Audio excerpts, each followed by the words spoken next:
देखिए भैया, last class में मैंने चैप्टर नंबर 9 स्टार्ट किया था, मैकेनिकल प्रॉपर्टी ऑफ सॉलिड। ठीक है, इसे सॉलिड भी कहते हैं इस चैप्टर को। ठीक है, इसमें सबसे पहले मैंने बताया था सॉलिड होता क्या है। ठीक है, रिवीजन करा रहा हूं, ध्यान दीजिए। ठीक है, सॉलिड क्या होता है? जिसमें पार्टिकल्स या मॉलिक्यूल्स कॉम्पैक्टली अरेंज्ड होते हैं, इनके बीच में गैप क्या होता है? बहुत कम होता है। ठीक है, और जितने भी मॉलिक्यूल्स या एटम्स होते हैं सबकी एक डेफिनेट पोजीशन होती है, वो अपनी उसी पोजीशन पे हमेशा रहते हैं। मैं गैस और लिक्विड की तरफ जाऊं या लिक्विड की तरफ जाऊं, मतलब पानी वानी की तरफ जाऊं, तो उनके मॉलिक्यूल्स की कोई डेफिनेट पोजीशन नहीं रहती, वो लगातार क्या करते हैं? फ्लो करते रहते हैं। लेकिन सॉलिड फ्लो नहीं करता, इसलिए इसके मॉलिक्यूल्स या पार्टिकल्स की पोजीशन क्या होती है? डेफिनेट होती है। तो मैंने लिखवाया था कि सॉलिड होता क्या है? जिसमें पार्टिकल्स कॉम्पैक्टली अरेंज्ड होते हैं। कॉम्पैक्टली मतलब पास पास, डेफिनेट पोजीशन में। क्लियर? अब उसमें ये तो सॉलिड की डेफिनेशन होती थी। उसके बाद फिर मैंने बताया था आपको कि रिजिड बॉडी क्या होती है। रिजिड बॉडी तो ऐसी बॉडी जिसके ऊपर आप कितना भी फोर्स लगा लो लेकिन वो अपनी शेप चेंज ना करे, उसके पार्टिकल्स के बीच में जितना गैप है वो हमेशा उतना ही रहे, ऐसी बॉडी को हम क्या कहते हैं? Rigid body. फिर उसके बाद क्या था? इलास्टिसिटी। देखिए भैया, इलास्टिसिटी एक टर्म है। देखिए, आप रबड़ को खींचते हो और छोड़ते हो तो रबड़ वापसी अपनी शेप में वैसे ही आ जाती है, यानी रबड़ क्या? इलास्टिक है। खींचना नहीं इलास्टिक है, वो अपनी शेप में आ रही है, ये इलास्टिक है। एक स्टील के स्केल को आप मोड़ते हो, बेंड करते हो, जैसी फोर्स हटाते हो वैसे ही वो दोबारा से अपनी शेप को क्या करता है? रीगेन कर लेता है। ये इलास्टिसिटी है। ठीक है, किसी भी चीज के ऊपर आप फोर्स लगाओ और वो फोर्स हटाने के बाद दोबारा से वैसी हो जाए जो फोर्स लगाने से पहले थी, बॉडी की इस प्रॉपर्टी को हम इलास्टिसिटी कहते हैं। It is the property of any material by virtue of which it regain its original shape and size after the removal of deforming force. कह रहा है डिफॉर्मिंग। अब डिफॉर्मिंग फोर्स क्या होता है? तो नॉर्मली फोर्स ये है, डिफॉर्मिंग मतलब किसी के स्ट्रक्चर को खराब कर देना। जो फोर्स किसी के स्ट्रक्चर को खराब कर देता है उसको हम डिफॉर्मिंग फोर्स कहते हैं। The force which deform the body, ऐसा फोर्स जो बॉडी को डिफॉर्म कर देता है, ऐसे फोर्स को हम क्या कहते हैं? डिफॉर्मिंग फोर्स कहते हैं। ठीक है, अगला क्या था? रिस्टोरिंग या रिफॉर्मिंग फोर्स। आपने देखा होगा स्प्रिंग को आप खींचते हो, छोड़ते हो, स्प्रिंग वैसे ही हो जाती है जैसे पहले थी, है ना? आप वो जो एक वो बॉल आती है, स्माइली बॉल आती है, उसको प्रेस करते हो, उसका स्ट्रक्चर क्या होता है? खराब हो जाता है, डिफॉर्म हो जाती है वो। लेकिन जैसी फोर्स हटाते हो तो वैसे क्या होता है? अपनी शेप में वापसी आ जाती है। ठीक है, तो जो फोर्स बॉडी के स्ट्रक्चर को चेंज कर दे, मॉलिक्यूल्स के बीच में जो गैप्स है उनको चेंज कर दे, पार्टिकल्स के बीच में जो गैप्स है उनको चेंज कर दे, ऐसे फोर्स को हम क्या कहते हैं? ठीक है, डिफॉर्मिंग फोर्स। और डिफॉर्मिंग फोर्स, लेकिन जो फोर्स बॉडी को दोबारा से उसके स्ट्रक्चर में वापसी ला दे उसे रीस्टोरिंग फोर्स या रिफॉर्मिंग फोर्स कहते हैं। दोनों ही फोर्स है। और एक बात मैंने बताई थी कि दोनों ही फोर्स क्या होते हैं? बराबर होते हैं। क्या होते हैं? बराबर होता है। जब आपका डिफॉर्मिंग फोर्स ज्यादा ही हो जाता है तो उस केस में बॉडी फिर अपने आप को रिफॉर्म नहीं कर पाती, वो परमानेंटली डिफॉर्म हो जाती है। उस बॉडी के अंदर कोई ना कोई क्या होती है? कमी आती है। एटम देखो, स्केल होता है, आप स्टील का स्केल है, उसको ज्यादा ही मोड़ दोगे तो टेढ़ा हो जाएगा, नहीं हो जाएगा, यानी उतना रिस्टोरिंग फोर्स नहीं आ पाया जितना डिफॉर्मिंग फोर्स था। डिफॉर्म करके जितना हमने टेढ़ा किया, जितना फोर्स लगाया टेढ़ा करने में, उतना फोर्स वापसी सीधा करने में नहीं आया, लगाया उसने स्टील ने। तो जब वैसे तो जनरली जब तक बॉडी अपनी साइज को, शेप और साइज को रिगेन करती है, उन कंडीशंस में डिफॉर्मिंग और रिफॉर्मिंग फोर्स दोनों क्या होते हैं? बराबर होते हैं। लेकिन जब बॉडी टेढ़ी आती है, उनके एटम और मॉलिक्यूल्स के बीच का सेपरेशन चेंज हो जाता है, तो उस केस में क्या होता है? डिफॉर्मिंग फोर्स ज्यादा आता है और रिफॉर्मिंग फोर्स उतना नहीं आ पाता। फिर उसके बाद क्या बोला? हाँ, देखिए, परफेक्टली इलास्टिक बॉडी, कई सारी बॉडी होती है। पहले इलास्टिक बॉडी क्या होती है? जो अपनी शेप को रिगेन कर ले उसे हम इलास्टिक कहते हैं। परफेक्टली इलास्टिक क्या होता है? जो अपनी शेप को कंप्लीटली रिगेन कर ले। एक बॉडी है, उसके ऊपर फोर्स लगाया, ठीक है, फोर्स हटाया तो बॉडी ने अपने आप को 100% रिगेन कर लिया, जैसे पहले थी वैसे ही बिल्कुल सेम बन गई। तो ऐसी बॉडी को हम परफेक्टली इलास्टिक कहते हैं। क्या कहते हैं? ठीक है, और इसका एग्जांपल मैंने कराया था फास्फोरस, ब्रॉन्ज और क्वार्ज। ये सब एक मटेरियल है, इनको बार बार आप कैसे भी डिफॉर्म करोगे ये वापसी अपने शेप में आ ही जाते हैं। तो इस चीज को ध्यान रखना, 1 नंबर के क्वेश्चन में पूछे जाते हैं परफेक्टली इलास्टिक बॉडी के एग्जांपल। ठीक है, फिर उसके बाद मैंने बताया था प्लास्टिक बॉडी, ऐसी बॉडी जो अपनी शेप को रिगेन ना कर पाए। आप प्लास्टिक मतलब ये मत समझना कि कुर्सी वाला प्लास्टिक, ऐसा वाला प्लास्टिक नहीं। प्लास्टिक एक टर्म है जो बताते हैं कि ऐसी बॉडी की बात कर रहे हैं हम जो अपनी शेप को रिगेन नहीं कर पाती। ठीक है, ऐसी बॉडी को हम कहते हैं प्लास्टिक बॉडी कहते हैं। और परफेक्टली प्लास्टिक बॉडी वो होता है जिसको आप डिफॉर्म कर दो और किसी भी तरीके से अपने आप को रिगेन ना कर पाए, ऐसी बॉडी को परफेक्टली प्लास्टिक बॉडी कहते हैं। पुट्टी इसका सबसे बेस्ट एग्जांपल है, या फिर पीओपी इसका सबसे बेस्ट एग्जांपल है। पीओपी को जिस शेप में डालना चाहते हो उसी में डालेंगे, ये वापसी वैसे ऐसा नहीं होती। समझ गए?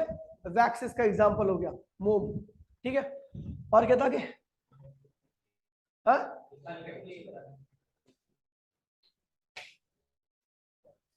क्या था? बस यही था। ठीक है, अभी हम जो अगला टॉपिक करने जा रहे हैं, ठीक है, ध्यान दीजिए भैया। हाँ, एक ग्राफ था, चलो छोटा सा ग्राफ बताया तो मैं उसको ध्यान दीजिएगा। ग्राफ क्या आसानी है ग्राफ, ये देखिए,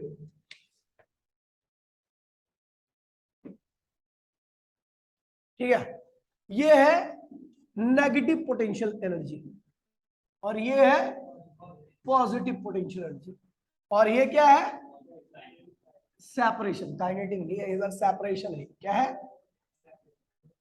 सेपरेशन इन बिटवीन पार्टिकल। कोई चीज स्टेबल जब रहती है, स्टेबिलिटी का मतलब क्या होता है? Minimum energy. क्या होता है? Minimum energy. अगर किसी बॉडी के पास मिनिमम एनर्जी है तो उसकी स्टेबिलिटी क्या होगी? मैक्सिमम होगी। आपने देखा भी होगा भैया, जिसके पास ज्यादा एनर्जी होती है, ज्यादा तड़कता भड़कता है, 2 रैप्टे में एनर्जी कम कर दो तो क्या होता है? शांति से बैठ जाता है एक जगह पे, है ना?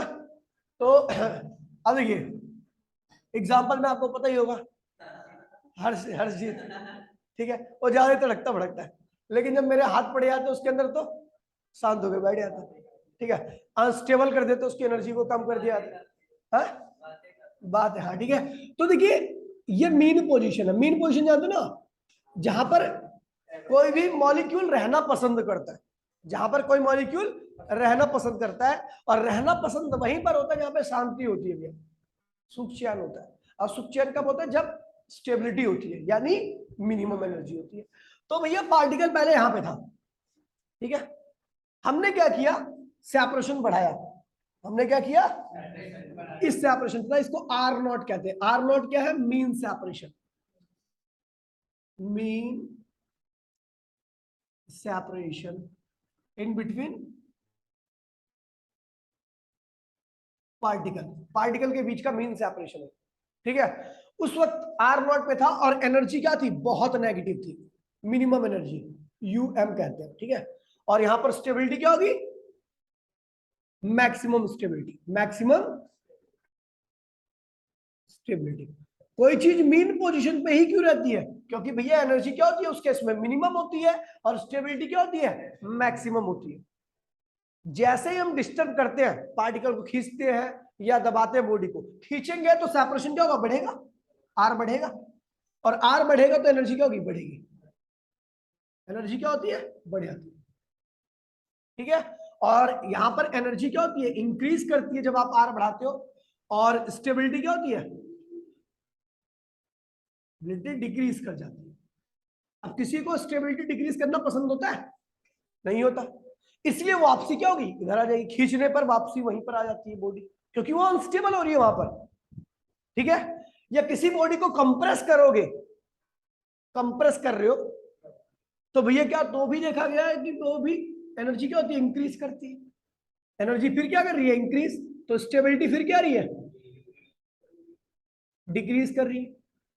ठीक है, बशर्ते इतना फोर्स मत लगा दो कि बॉडी अपने आप को रिगेन ना कर पाए। दोनों ही केस में हम देख रहे हैं भैया कि बॉडी हमेशा स्टेबल कंडीशन की तरफ आने का प्रयास कर रही है, क्योंकि सबसे ज्यादा स्टेबल कहां पर है? इस पोजीशन पर, that is called mean position. क्या कहते हैं इसे? Mean position. ठीक है भैया, इसीलिए जब हम खींचते हैं या हम किसी को कंप्रेस करते हैं तो वापसी बॉडी कहाँ शिफ्ट करती है, मीन की तरफ, ताकि वो इसकी एनर्जी क्या हो जाए, मिनिमम हो जाए, स्टेबिलिटी क्या हो जाए, मैक्सिमम हो जाए। इस ग्राफ को ध्यान रखना, ये ग्राफ है, ग्राफ ये आपके एनसीईआरटी में दिया हुआ है, लेकिन आपको वहां समझ में आने वाला है नहीं। Graph potential energy versus position distance separation, ठीक है, ये ग्राफ ध्यान रखना। समझ में आ गया? तो कोई चीज अपने आप को रिगेन क्यों करती है, क्योंकि हमारे फोर्स लगाने की वजह से वो अनस्टेबल हो जाती है। क्या होती है, खुद को स्टेबल रखना चाहती है। हर चीज इस नेचर ही कहता है भैया कि कोई चीज जब ही रह सकती है जब वो स्टेबल हो। एटम के इलेक्ट्रॉन्स के पास एनर्जी ज्यादा आती है, वो हायर स्टेट में चले जाते हैं, फिर वो एनर्जी लूज करके फिर दोबारा से कहां आते हैं, स्टेबल स्टेट में, ग्राउंड स्टेट में, परमिटेड स्टेट में। क्यों आते हैं, क्योंकि भैया उनको स्टेबिलिटी पसंद है। एक पत्थर को ऊपर फेंकता हूं, उसकी एनर्जी बढ़ जाती है ऊपर जाने पर, वो वापसी नीचे क्यों आता है, क्योंकि उसे क्या पसंद है, स्टेबल स्टेट। समझिए भैया? तो इसीलिए, और बंदा सरकारी नौकरी की तैयारी क्यों करता है, कहता है भैया चलो यार स्टेबल रहेंगे, क्योंकि वो स्टेट सबसे ज्यादा स्टेबल है, एक कांस्टेंट आता है उसका हर महीने का मामला। ठीक है, समझ गए? तो ये चीज ध्यान रखना, ये ग्राफ बहुत इंपॉर्टेंट है। हाँ, घर पे उतारना है ये वाली चीजें, ऐसी चीजें, अब ये चीजें आज सुनने वाली ज्यादा है। ठीक है, रिकॉर्डिंग तो मिली है तो मिटो दो, समझ में आ गया? अभी मत कॉपी कर। तो कोई चीज अपने आप को रिगेन क्यों कर, कोई चीज इलास्टिक है तो इसीलिए। ठीक है, अब देखते हैं भैया, आगे बढ़ते हैं। ठीक है, बात करते हैं एक नई टर्म की जिसका नाम है स्ट्रेस। क्या है, स्ट्रेस। होता क्या भैया स्ट्रेस, एक्चुअल में प्रेशर ही होता है, इसे प्रेशर भी कहते हैं, लेकिन हम अभी कहेंगे इसको स्ट्रेस। क्या कहेंगे, ठीक है, फोर्स पर यूनिट एरिया। किसी बॉडी के ऊपर फोर्स लगा रहे हैं, उसके पर यूनिट एरिया पर जितना भी फोर्स लग रहा है उसी को हम क्या कहते हैं भैया, स्ट्रेस कहते हैं। क्या कहते हैं, तो force per unit area is known as, force per unit area is known as stress. किसी बॉडी के ऊपर यूनिट एरिया पर जितना फोर्स लग रहा है उसी को हम क्या कहते हैं भैया, स्ट्रेस कहते हैं। क्या कहते हैं, स्ट्रेस। इसको हम एस से रिप्रेजेंट करते हैं, और ये फोर्स अपॉन में एरिया के रेशियो के बराबर होता है। यही तो प्रेशर का भी फॉर्मूला है। ठीक है, एस स्केलर क्वांटिटी होता है, क्या होता है, हाँ ऐसी प्रीमियम चाहिए स्केलर क्वांटिटी होता है। ठीक है, एसआई यूनिट क्या होगी इसकी, बताइए, फोर्स की क्या होती है, न्यूटन, एरिया की मीटर स्क्वायर। ठीक है भैया, तो स्केलर क्वांटिटी होती है, एसआई यूनिट इसकी क्या होती है, न्यूटन पर। ठीक है, ये तो नॉर्मली आपका हो गया स्ट्रेस। ठीक है, इसे याद रखना है आपको। फिर बात करते हैं भैया टाइप ऑफ स्ट्रेस की, तो ये चीज ज्यादा इंपॉर्टेंट है। ठीक है, स्ट्रेस तो ये है, ठीक है, यहीं पे खत्म हो गया। टाइप ऑफ स्ट्रेस की बात करता हूं, तो टाइप ऑफ स्ट्रेस, सबसे जो पहला टाइप होता है स्ट्रेस का, वो होता है आपका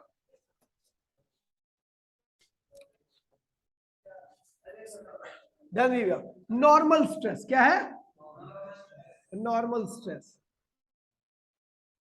होता क्या है, मान लीजिए किसी कोई बॉडी है, ये बॉडी है, ये इसका एरिया क्या है, ए है, मैंने इसको इस एंड से फिक्स कर दिया और यहां पर फोर्स लगाया है। इसका एरिया ऑफ क्रॉस सेक्शन क्या है, ए है, और इसके ऊपर फोर्स क्या लगा रहा हूं, एफ लगा रहा हूं। तो यहां पर जो स्ट्रेस आएगा वो क्या कहलाएगा, नॉर्मल स्ट्रेस, क्योंकि ये जो फोर्स है ये इस एरिया के क्या है, परपेंडिकुलर है। नॉर्मल मतलब क्या होता है, परपेंडिकुलर। ठीक है, तो ये फोर्स इस एरिया के क्या है, परपेंडिकुलर है, इसलिए इसको क्या बोलते हैं, नॉर्मल स्ट्रेस। एक बॉल है, उसके सरफेस के एकदम परपेंडिकुलरली उसको प्रेस करो, ठीक है, इसका जो सरफेस एरिया है बॉल का वो ए है, और जितना फोर्स आप लगा रहे हो वो एफ है। तो इस केस में भी जो आपका स्ट्रेस आएगा वो क्या होगा, नॉर्मल स्ट्रेस। ठीक है भैया, नॉर्मल स्ट्रेस हो गया। फिर उसके बाद दूसरा जो टाइप आता है आपका स्ट्रेस का, वो है आपका टेंसाइल स्ट्रेस। क्या है, टेंसाइल स्ट्रेस, टेंसाइल स्ट्रेस। ठीक है भैया, टेंसाइल स्ट्रेस में कुछ नहीं होता, हम फोर्स लगाकर किसी भी बॉडी की लेंथ को चेंज करते हैं। किसी बॉडी की लेंथ को चेंज, या तो मैं उसको खींच रहा हूं, फोर्स लगाइए इस एरिया पर, तो यहां पर जो स्ट्रेस लगने वाला है उसे क्या कहेंगे भैया, टेंसाइल स्ट्रेस। या फिर आप फोर्स लगाकर इसकी लेंथ को क्या करो, कम करो, ठीक है, फोर्स लगाकर इस एरिया पर फोर्स लगाइए और इसकी लेंथ को कम कर दीजिए, यहां पर लेंथ क्या होगी, कम होगी, और इस केस में लेंथ क्या होगी, बढ़ेगी। तो ये दोनों स्ट्रेस को हम क्या कहते हैं भैया, टेंसाइल स्ट्रेस कहते हैं। ठीक है, डेफिनेशन लिखने की आवश्यकता नहीं है आपको। ठीक है, फिर अगले जो स्ट्रेस का टाइप है आपका वो है भैया कंप्रेशनल स्ट्रेस। यहां पर क्या आता है भैया, वही नॉर्मल स्ट्रेस है, आप कंप्रेशनल कहो कुछ भी कहो, कोई दिक्कत नहीं है। ठीक है, फिर हाइड्रोलिक स्ट्रेस, एक आता है भैया जो इंपॉर्टेंट है थर्ड, शेयरिंग स्ट्रेस। क्या आता है, अब तू केवल इसको देखना, एक को देख, तू दो को कहा देख रहा है। ठीक है, sharing stress, sharing stress, sharing stress में क्या करते हैं भैया, थोड़ा स्पेशल टाइप का स्ट्रेस है, ध्यान दीजिएगा।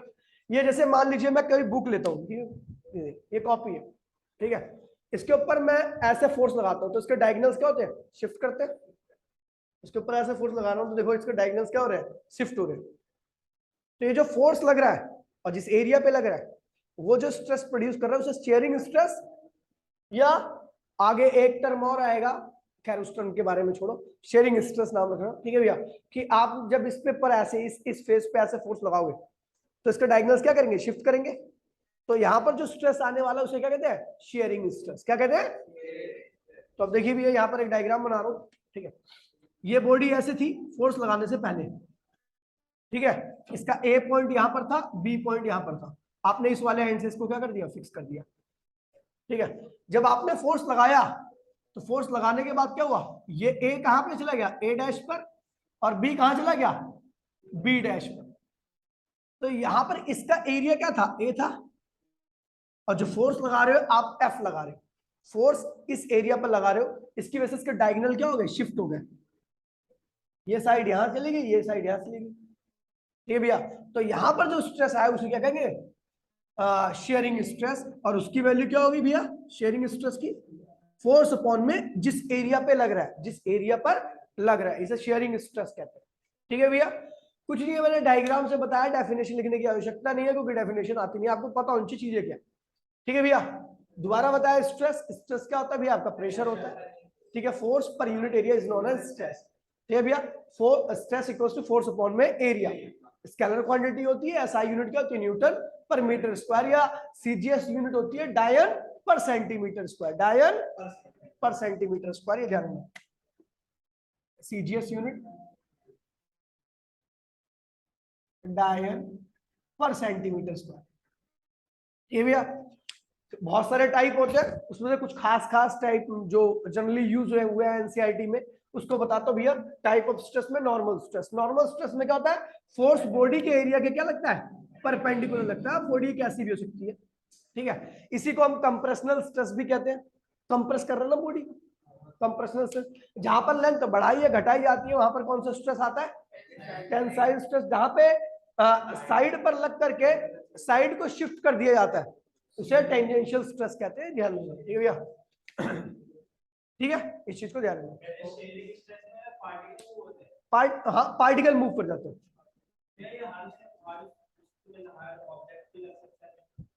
ये लिक्विड के लिए नहीं है, गैस के लिए नहीं है, केवल सॉलिड के लिए। हाँ लग सकता है, बिल्कुल लग सकता है, सॉलिड कोई सा भी सॉलिड हो उस पर लग सकता है। केवल किसके लिए वैलिड है, सॉलिड के लिए। ठीक है, ये वाला स्ट्रेस, बाकी ये तो तू ये भी सॉलिड के लिए वैलिड होगा, लेकिन ये क्या करेगा, ये वाला यहाँ पर, ये गैस के लिए भी लिक्विड के लिए भी, कंप्रेस किसको कर सकता है, सब। ठीक है, हाँ, लिक्विड को भी और सॉलिड के लिए, सबके लिए वैलिड है। ठीक है, गैस के लिए भी कंप्रेशनल स्ट्रेस, कंप्रेशनल स्ट्रेस, समझ गया, कोई दिक्कत तो नहीं बेटा, इस चीज को आपको कॉपी में नोट डाउन कर लेना है, ऐसे अभी नहीं। ठीक है, आगे बढ़ते हैं बेटो।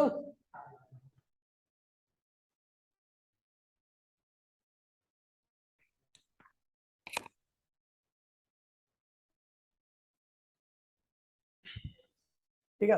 उसके बाद देखिए भैया अगला आपका जो टॉपिक स्टार्ट होता है स्ट्रेन, बहुत इंपॉर्टेंट टॉपिक है, ठीक है भैया। स्ट्रेन, ठीक है, कुछ खास नहीं है, ठीक है, लेकिन इंपॉर्टेंट है क्योंकि इसका यूज बहुत जगह होने वाला है। टॉपिक का नाम है भैया आपका स्ट्रेन। स्ट्रेन, देखिए भैया स्ट्रेन का मीनिंग क्या होता है? स्ट्रेन एक रेशियो है, क्या है? रेशियो है जिसमें हम चेंज अपॉन में ओरिजिनल लिखते हैं, चेंज अपॉन में ओरिजिनल। तो इट इज द रेशियो, ठीक है। स्ट्रेन क्या होता है? It is the ratio, it is the ratio of change and original, ठीक है। ये रेशियो किसका होता है भैया? चेंज का और ओरिजिनल का, चेंज का और ओरिजिनल का, इसे रेशियो कहते हैं, ठीक है भैया। हम स्ट्रेन का फॉर्मूला लिखते हैं, बुक में लिखा हुआ है, चेंज इन कॉन्फ़िगरेशन अपॉन में ओरिजिनल कॉन्फ़िगरेशन, ओरिजिनल कॉन्फ़िगरेशन। कह रहा भैया रेशियो होता है चेंज इन कॉन्फ़िगरेशन। कॉन्फ़िगरेशन का मतलब कुछ भी हो सकता है, may be length, may be area, ठीक है। यहाँ पर साइड में लिखे तो कॉन्फ़िगरेशन का मतलब कुछ भी हो सकता है, कॉन्फ़िगरेशन का मीनिंग कुछ भी हो सकता है। इसका मतलब लेंथ भी हो सकता है, एरिया भी हो सकता है, वॉल्यूम भी हो सकता है, ठीक है, कुछ भी हो सकता है कॉन्फ़िगरेशन का मतलब, ठीक है। अपॉन में ओरिजिनल कॉन्फ़िगरेशन, ठीक है भैया। तो ये क्या होता है भैया? जस्ट यूनिटलेस होता है। क्या होता है? यूनिटलेस एंड इसका कोई डायमेंशन भी होता, और डायमेंशनलेस। इसके पास ना तो यूनिट होती है ना ही डायमेंशन होता है। क्यों? क्योंकि ऊपर भी कॉन्फ़िगरेशन है और नीचे भी कॉन्फ़िगरेशन है। ऊपर नीचे की चीज एक दूसरे को क्या करेंगे? अगर ऊपर लेंथ होगा तो नीचे भी क्या होगा? लेंथ।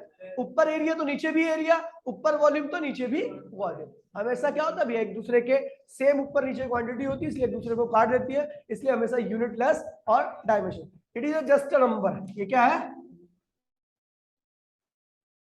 जस्ट अ नंबर, एक नंबर होता है, ठीक है। और देखिए भैया क्या कहता है, किसी बॉडी के अंदर स्ट्रेन ज्यादा कब आता है? जब बॉडी के अंदर चेंज क्या आएगा? ज्यादा आएगा। अगर किसी बॉडी के अंदर आप ज्यादा चेंज ला रहे हो, बताओ किसके अंदर ज्यादा स्ट्रेन आएगा? रबड़ के अंदर या स्टील के अंदर? यानी उसके अंदर स्ट्रेन ज्यादा आ रहा है। गिवन फोर्स के लिए किसके लिए, किसके पास ज्यादा स्ट्रेन होगा? रबड़ के अंदर। तो ये ध्यान रखना कि नोट में लिखना, for a given force, given force कोई फोर्स हमने क्या कर दिया? फिक्स कर दिया, ठीक है भैया। जो स्ट्रेन होता है is directly equal to change. किसके डायरेक्टली होता है भैया? जिस बॉडी के अंदर चेंज ज्यादा आता है उसके अंदर स्ट्रेन भी क्या आता है? ज्यादा आता है, ठीक है। अब हम बात करते हैं इसके टाइप के। तो टाइप ऑफ स्ट्रेन, स्ट्रेन की बात करता हूं तो पहला जो टाइप है वो है लॉन्गिट्यूडनल स्ट्रेन। क्या है?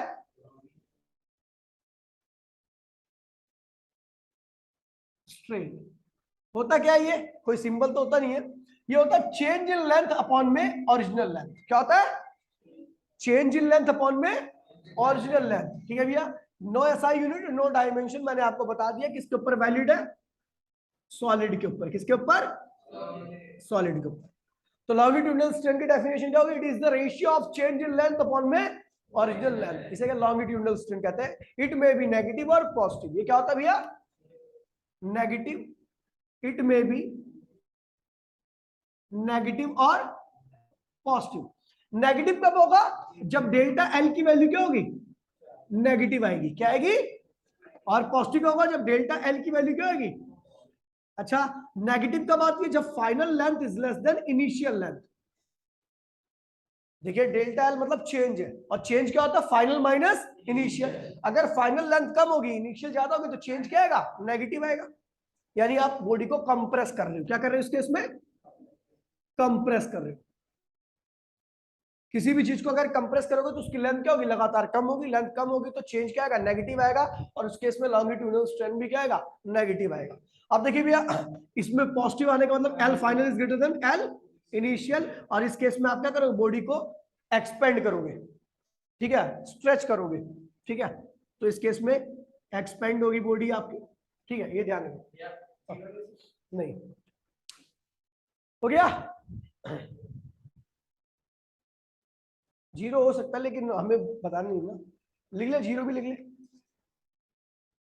जीरो में क्या होगा, एल फाइनल एल इनिशियल के क्या होगा, बराबर होगा हमेशा, कोई चेंज नहीं आ रहा बॉडी के अंदर। मिटाऊ, ठीक,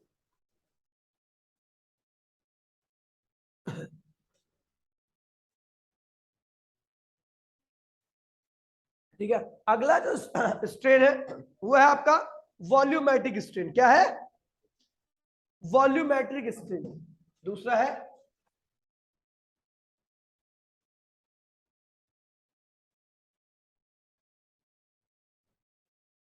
वॉल्यूमेट्रिक स्ट्रेन, ठीक है। वॉल्यूमेट्रिक स्ट्रेन में क्या होता है भैया, हम किसी भी पर्टिकुलर वॉल्यूम के ऊपर फोर्स लगाते हैं, ऐसा स्ट्रेस लगाते हैं, क्या लगाते हैं, स्ट्रेस। जब स्ट्रेस लगाओगे तो क्या होगा, इसका वॉल्यूम क्या होगा, कम हो जाएगा, v माइनस डेल्टा वी हो गया। मान लीजिए नया वॉल्यूम क्या आ गया, v माइनस डेल्टा वी आ गया।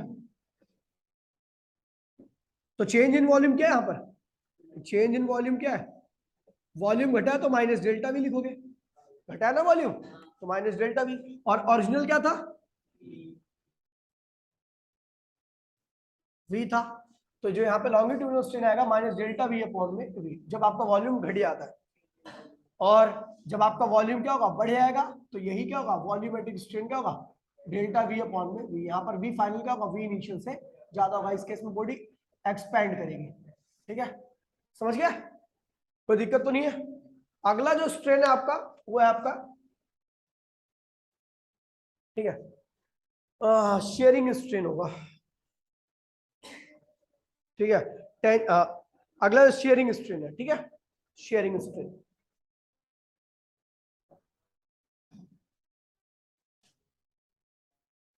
क्या है, शेयरिंग स्ट्रेन।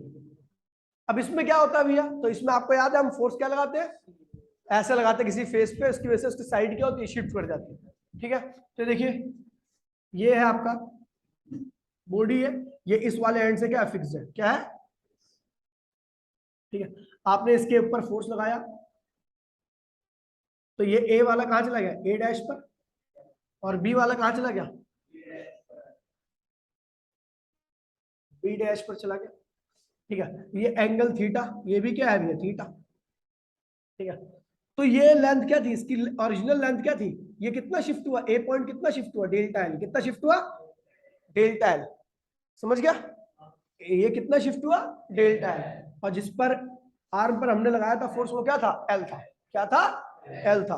तो जो यहाँ पर शेयरिंग स्ट्रेन होगा वो डेल्टा एल अपॉन में एल होगा, क्या होगा, डेल्टा एल क्या है, शिफ्टिंग है, क्या है, आपके फोर्स लगाने की वजह से पार्टिकल कितनी दूर शिफ्ट हो गया, वहां यहाँ पर भी वही होगा, ठीक है। तो क्या होगा, डेल्टा एल अपॉन में एल, शेयरिंग स्ट्रेन कहलाता है, डेल्टा एल अपॉन में एल। आप देख रहे हो लॉन्गिट्यूडनल भी तो यही था, लेकिन दोनों में डिफरेंस है, वहां पर डेल्टा एल और एल एक ही लाइन में होते हैं, वहां पर डेल्टा एल और एल क्या थे, एक, या तो मैं कंप्रेस कर रहा था या खींच रहा था, वहां पर एल भी वही पे थी, डेल्टा एल भी उसी लेंथ में आ रहा है। लेकिन यहाँ पर क्या है, डेल्टा एल परपेंडिकुलर टू क्या है, एल, इस चीज को ध्यान रखना, यहाँ पर यही डिफरेंस होता है कि शेयरिंग स्ट्रेन में जो डेल्टा एल होता है वो एल के क्या होता है, परपेंडिकुलर होता है, क्या होता है। इसको कई बार हम tan थीटा से भी लिखते हैं, किससे लिखते हैं, क्यों, क्योंकि ये क्या है, परपेंडिकुलर, और ये क्या है, बेस। ये ट्राइंगल बन रहा है ना, एक ट्राइंगल छोटा सा, ये क्या बन रहा है भैया, छोटा सा ट्राइंगल बन रहा है। अगर आप देखोगे इसमें ट्राइंगल बन रहा है,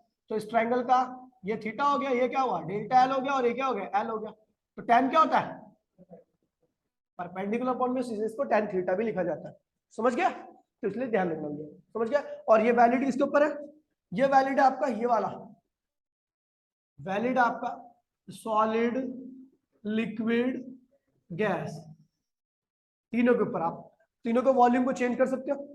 लेकिन ये किसके ऊपर वैलिड है,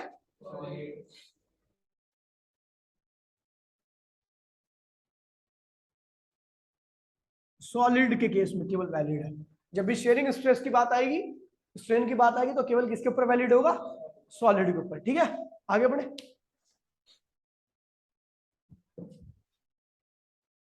बेटा तू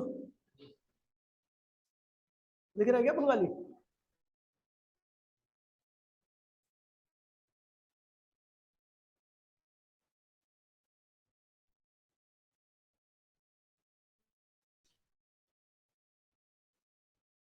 मिटाओ इसे।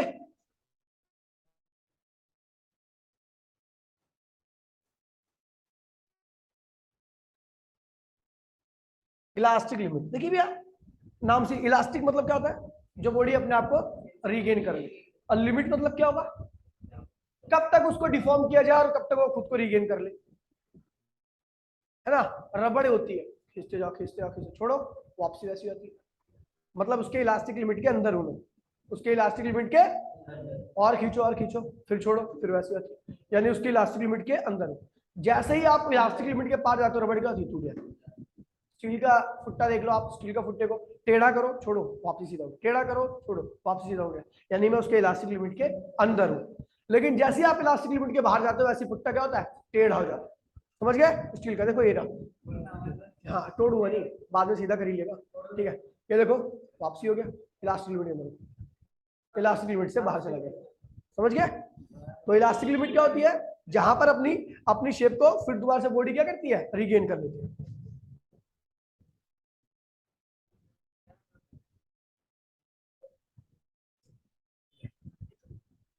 ठीक है, तो इलास्टिक लिमिट क्या होती है?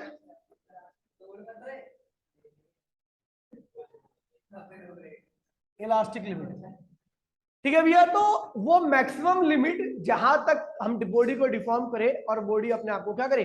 रीगेन कर ले। ठीक है, समझ गए?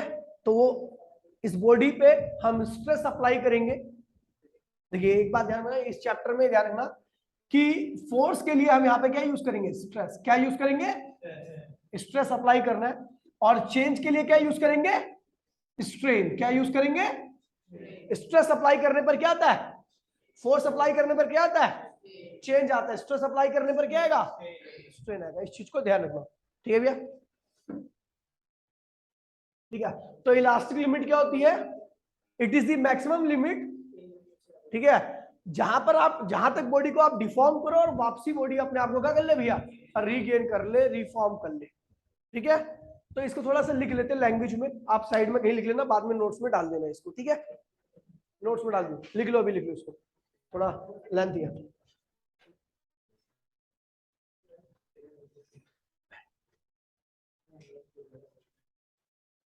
देखिए, the maximum stress, the maximum stress, the maximum stress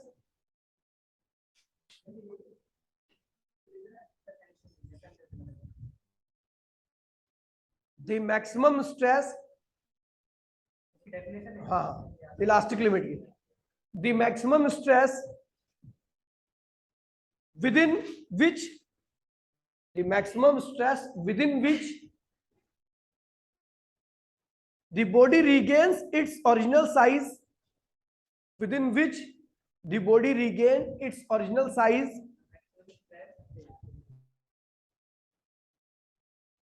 regain its original size and shape, original size and shape, within which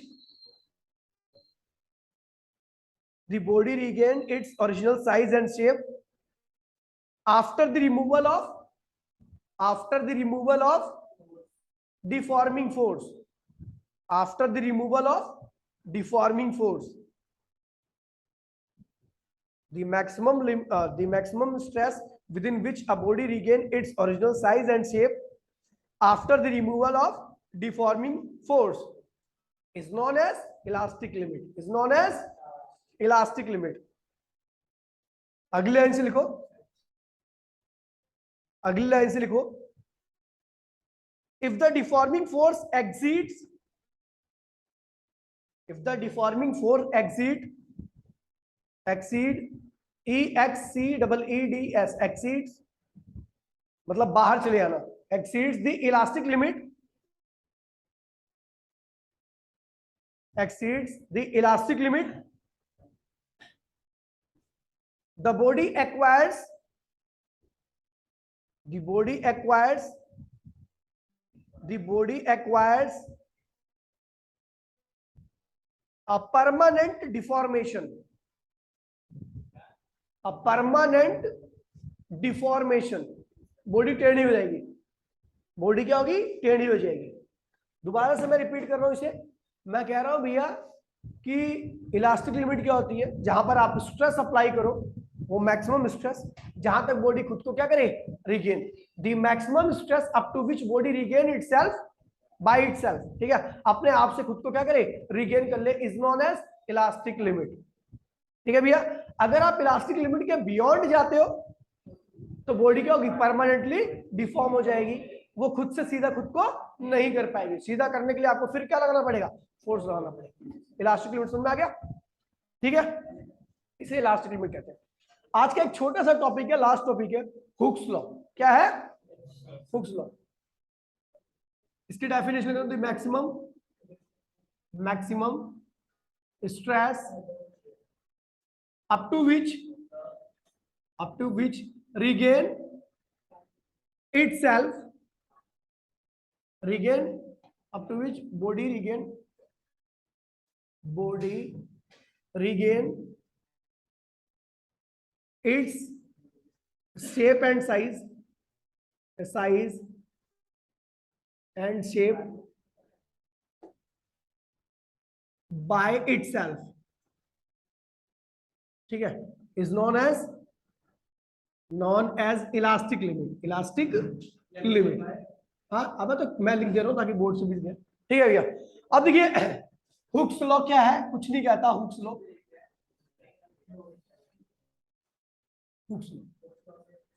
देखिए भैया हुक्स ने बोला भैया आप किसी बॉडी के ऊपर, स्प्रिंग के ऊपर जितना ज्यादा फोर्स लगाते हो, स्प्रिंग उतनी ज्यादा खुलती है, उतनी ज्यादा कंप्रेस होती है, समझ गए भैया।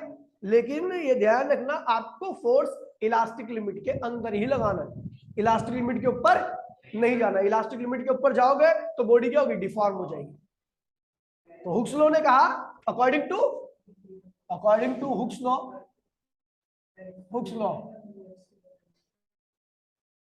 ये देखना, expansion slash compression is directly proportional to applied force. तो ये हुक्स लॉ है, ठीक है भैया। इसको आगे करेंगे, मतलब कल की क्लास